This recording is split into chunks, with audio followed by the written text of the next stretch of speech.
Você já teve a impressão de que você entende alguma língua muito melhor do que sabe falar? Você consegue ler textos e entender, assistir a um vídeo e entender, ouvir uma conversa e acompanhar boa parte dela. Mas aí, alguém te faz uma pergunta e você trava na hora de responder. A gramática some, o significado das palavras, as próprias palavras fogem da sua cabeça naquele momento.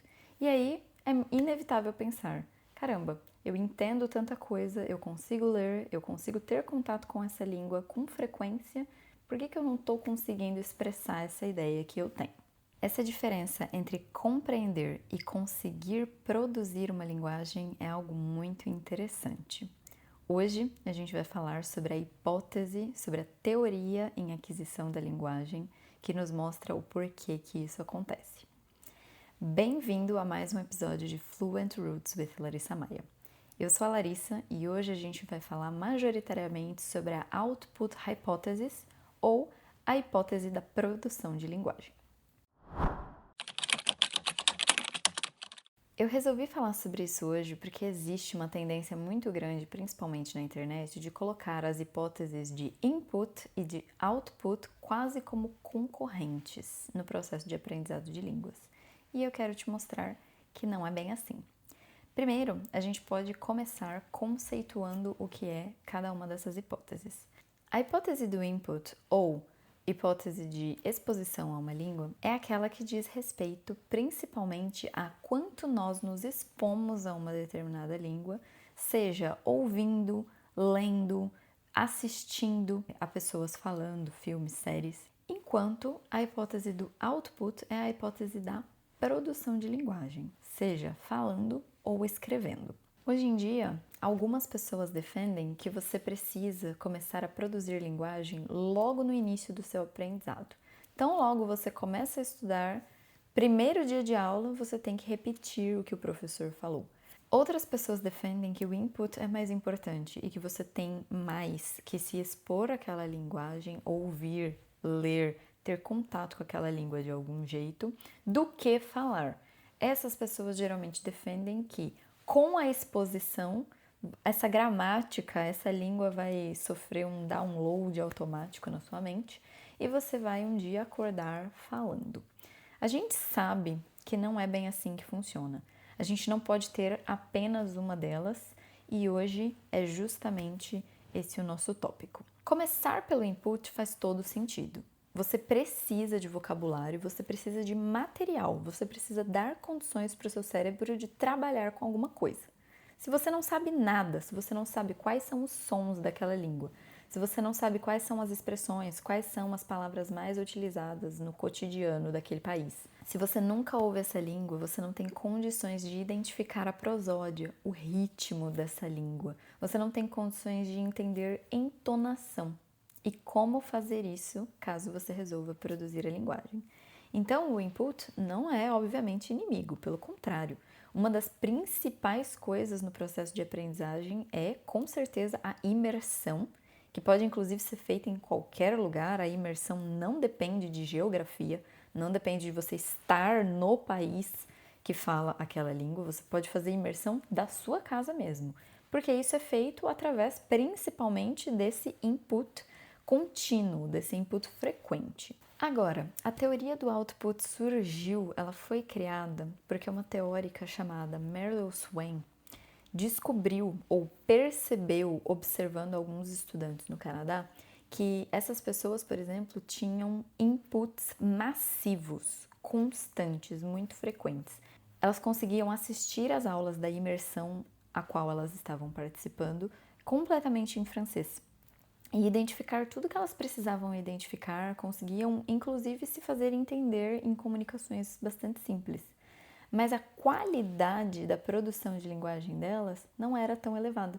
Elas não tinham, por exemplo, muita precisão ao expressar suas próprias ideias. Ou seja, a capacidade delas de compreender o francês estava bem desenvolvida, enquanto a capacidade de produzir gramaticalmente, lexicalmente e morfologicamente não estava ainda tão desenvolvida e tão precisa assim. Quando você ouve uma frase, o seu cérebro precisa fazer a atividade de reconhecer e também, claro, interpretar o que você está ouvindo, mas principalmente e primariamente reconhecer. Isso movimenta uma parte específica do nosso cérebro. Já quando a gente precisa falar, quando a gente precisa desenvolver aquela ideia do zero, a gente está usando uma outra parte. No primeiro caso, você não precisa prestar atenção na precisão gramatical. Você nem mesmo pensa sobre isso. Qual foi o tempo verbal utilizado? Qual foi o aspecto verbal utilizado? Por que essa pessoa colocou essa frase dessa determinada forma? Você só ouve, compreende, segue em frente. Agora, no momento que você precisa produzir a linguagem, você precisa fazer todas essas escolhas. Elas precisam ser conscientes. E enquanto elas ainda não estão automáticas para você, elas vão demorar muito mais para serem feitas. Esse processo de produção de linguagem acaba revelando quais são as coisas que você não sabe. Essa é uma das principais funções do output, o noticing, ou a habilidade de perceber as lacunas de conhecimento que você detém. Imagina que você quer dizer alguma coisa, como eu disse, começa essa frase e no meio você para, pensa, meu Deus, qual seria o verbo certo? Qual seria o tempo verbal mais adequado aqui? Qual é a preposição que eu deveria usar? Esse momento de aparente fracasso pode nos dizer, por exemplo, exatamente qual é a próxima coisa na qual nós deveríamos focar no nosso aprendizado. A partir desse momento, você tem uma pergunta na sua cabeça.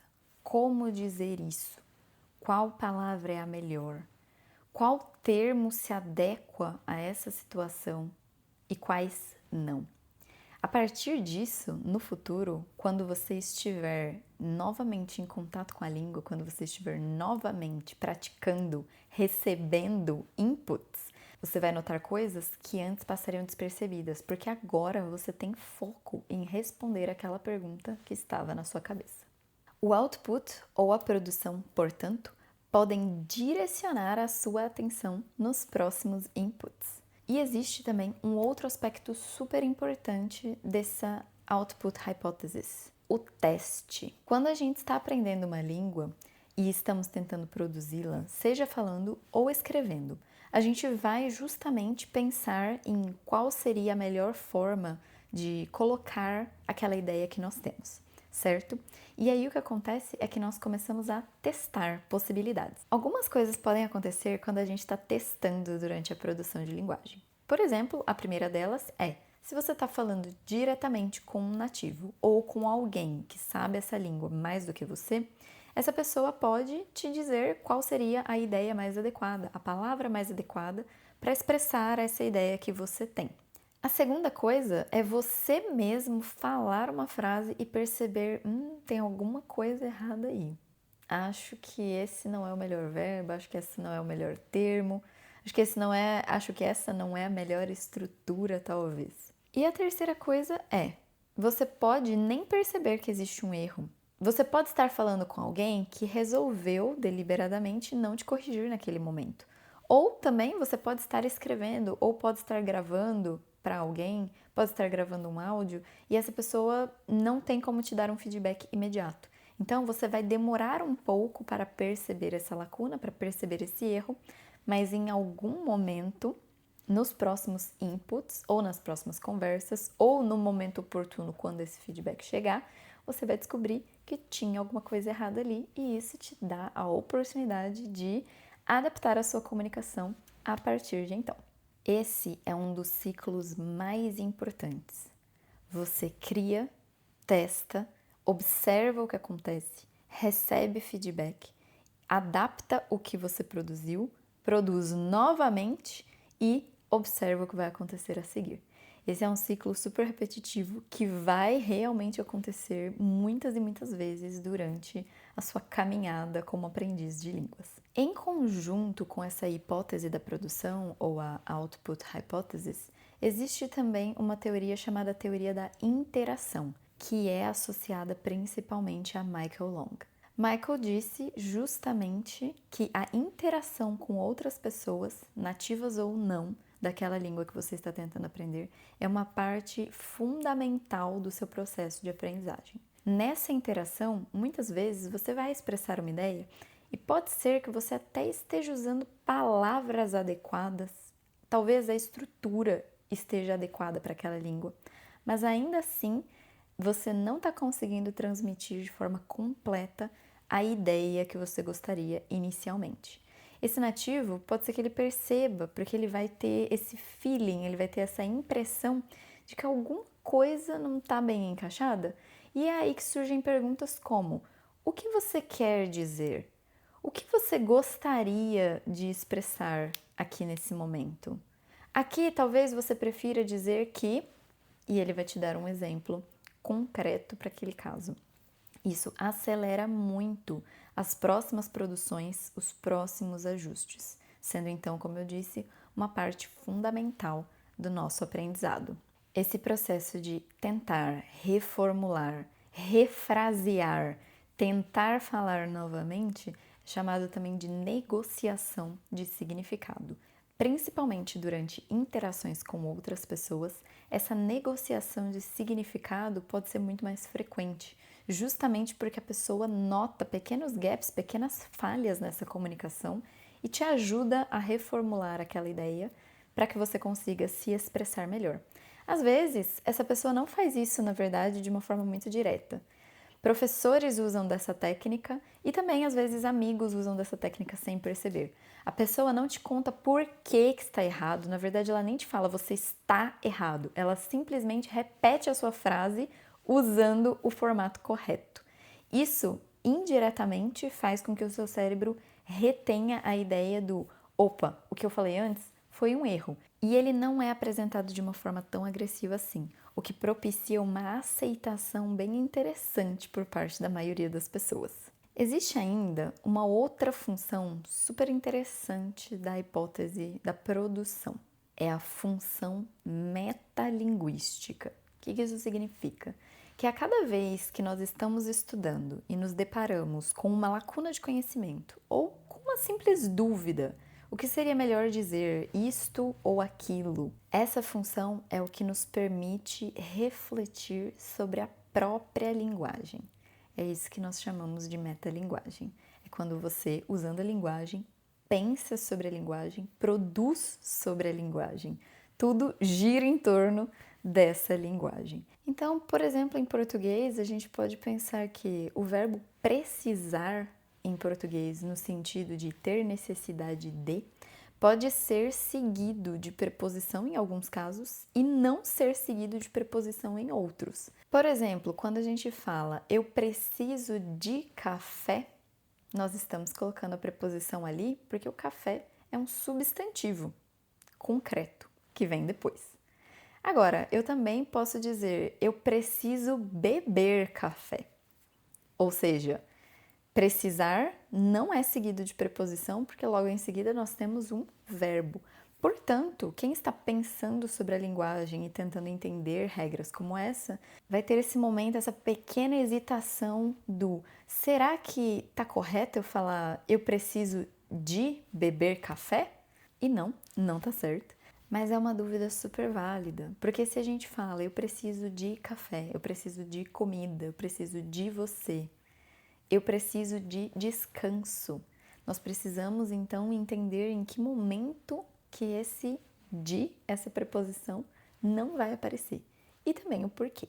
Isso é explicado, obviamente, por várias regras gramaticais, mas aqui, só tentando te trazer um exemplo para você ver que isso é metalinguagem, é pensar o que é melhor nessa situação. Qual é a palavra mais adequada? Qual é o termo mais preciso nesse momento? Qual é ou qual deixa de ser a transitividade desse verbo? Qual é o melhor tempo verbal? Qual é o melhor aspecto para descrever essa ação, essa ideia que eu tenho em mente? Esse tipo de reflexão nos obriga a organizar o que nós já sabemos e explicar uma escolha linguística, corrigir uma forma de falar ou de se expressar, comparar duas formas e realmente reformular a sua produção torna o seu estudo muito mais claro e muito mais organizado. Existe ainda uma última dimensão para a gente falar a respeito, que é a prática. O output, a produção, precisa de prática. As coisas não se tornam automáticas na nossa mente, na nossa fala, mecanicamente no nosso sistema oral, no nosso sistema motor, se a gente não pratica. Então não basta só o input, como eu disse, não basta que você só fale, sem pensar sobre aquilo, sem definir se está correto ou não está correto isso que você está falando, sem realmente tentar encontrar a melhor forma, sem se atentar à precisão. Você precisa testar essas hipóteses e precisa de uma prática direcionada para que essa produção faça sentido e no longo prazo tenha resultados mais satisfatórios.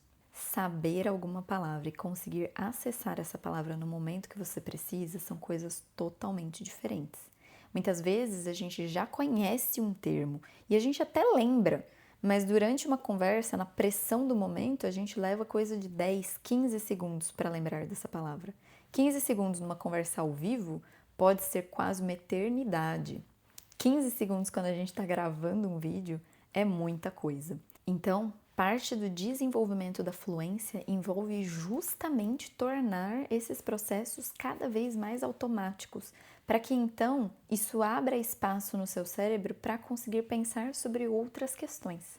É por isso também que a nossa produção vai ficando mais complexa à medida que a gente se desenvolve, à medida que a gente progride nesse aprendizado de línguas. Quando a gente começa, a gente fala frases bem simples, como meu nome é, eu sou deste lugar, eu tenho tantos anos. Conforme a gente vai desenvolvendo, a gente começa a dar opiniões sobre as coisas, acrescentar nuance, pensar realmente sobre aspectos dessa linguagem e dessa comunicação que a tornem mais precisas. Enquanto professora, eu vejo com muita frequência os alunos de diversos níveis se esforçando durante essa produção e justamente as diferenças entre alunos de níveis mais básicos e alunos mais avançados. Conforme você está há alguns anos, ou mesmo que seja menos tempo, mas conforme a sua produção se torna mais avançada, você começa a prestar atenção em certas nuances que antes te passavam completamente despercebidas, porque você sabia no início tão pouco que o que você tinha era muito limitado para trabalhar. Quando a gente sabe muita coisa, isso vai abrindo também um leque muito maior de possibilidades para a nossa comunicação. Então, por fim, qual é a minha opinião sobre essa ideia do input e do output? Para mim, eles são complementares. Eu sou professora de línguas e também sou aprendiz de alguns idiomas e eu trabalho com input e output quase que na mesma medida. Eu diria para você que me assiste que o input é muito mais importante, especialmente nas fases iniciais. Como eu disse, se você não sabe nada, não tem nada com o que você trabalhar. É praticamente impossível produzir linguagem dessa forma. Mas eu não acho também que exista um momento único ou preciso em que nós devemos começar esse output. Essa produção pode começar a ser feita nos estágios iniciais também. A gente só precisa ter certeza, na minha opinião, de que sabemos algumas coisas antes. Por exemplo, uma boa forma é, se você faz aulas, ou mesmo que não faça aulas diretamente com alguém, mas se você tem acesso a outros vídeos, a um curso online, a um curso gravado de alguma forma, você pode focar primeiro em entender os sons. É por aí que geralmente eu começo. No meu método de ensino, minhas primeiras aulas não tem praticamente nada de frases prontas, de chunks informativos, de fórmula pronta para o aluno seguir. Eu começo falando justamente de alfabeto, de unidade sonora, quais são os sons possíveis naquela língua, como os nativos manifestam determinados sons e por que os sons são da forma que são naquela linguagem. Eu apresento logo nos estágios iniciais o alfabeto fonético internacional para os meus alunos. E conforme o tempo vai passando, eu, claro, também ofereço frases prontas, também os ensino a falar expressões fixas, também os ensino a produzir essa linguagem de uma forma estruturada, seguindo um certo roteiro, uma certa linha de raciocínio. Mas a primeira de todas as coisas é entender o alfabeto, entender quais são os sons, entender a lógica da formação das palavras naquele idioma, porque a partir disso, começar o output fica muito mais orgânico. É diferente, por exemplo, de começar lendo ou ouvindo outra pessoa falar frases que, na verdade, você não entende muito bem por que são faladas daquela forma. Por que esse alfabeto está se apresentando dessa maneira? Quais são essas unidades sonoras? Muitas vezes o aluno está há meses tentando estudar uma língua e ele está tão focado em simplesmente repetir frases, fazer shadowing, que ele não percebe que ele mesmo não sabe o motivo daquelas palavras soarem como soam. A minha opinião é de que é muito importante esse estudo inicial, logo nos estágios mais iniciais do aprendizado de uma língua. E depois, é claro, esse input vai ter que continuar pelo resto da sua vida. Se você quiser manter essa língua viva em você, você precisa manter o contato com ela de fato. Isso eu diria que na nossa jornada linguística é muito importante que o tempo todo a gente tenha aí pelo menos uns 60% de input e uns 40% de output.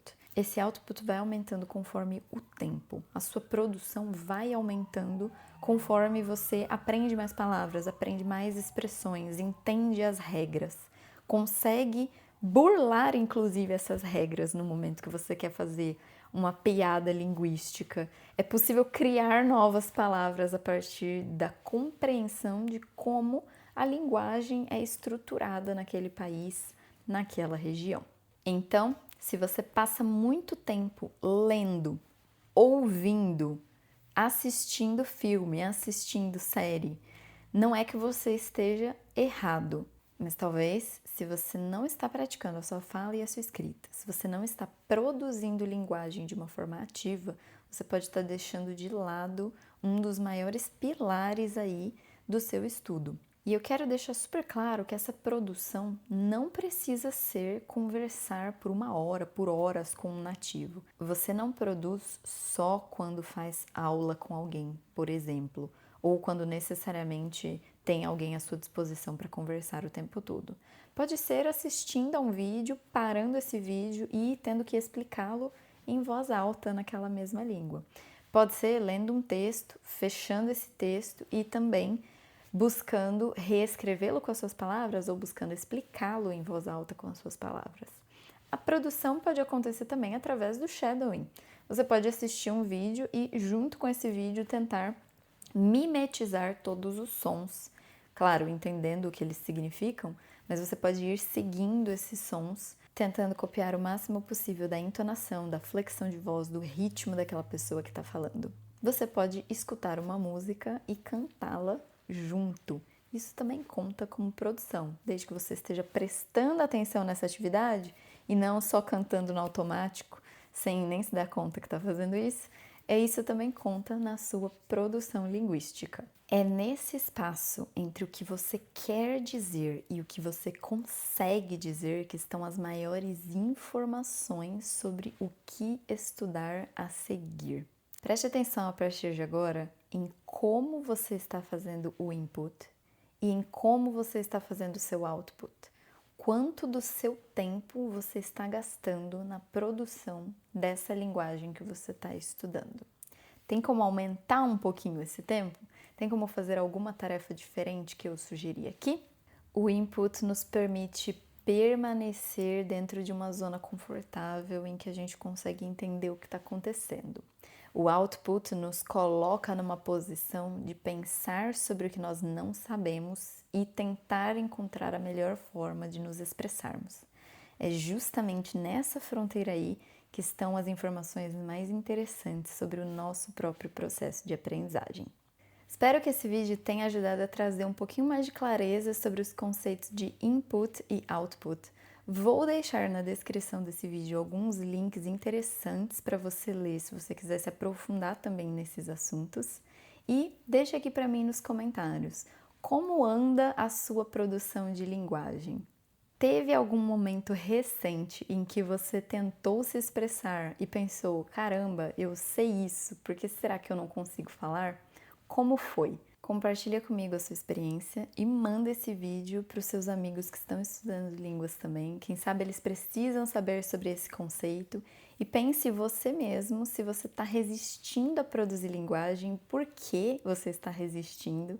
Aproveita e assiste aqui os outros vídeos desse canal. Eu falo sempre sobre processo de aprendizado de línguas de uma forma desmistificada, baseada em ciência, e eu tô aqui para te acompanhar nessa jornada. A gente se vê em breve em um próximo vídeo. Tchau, tchau!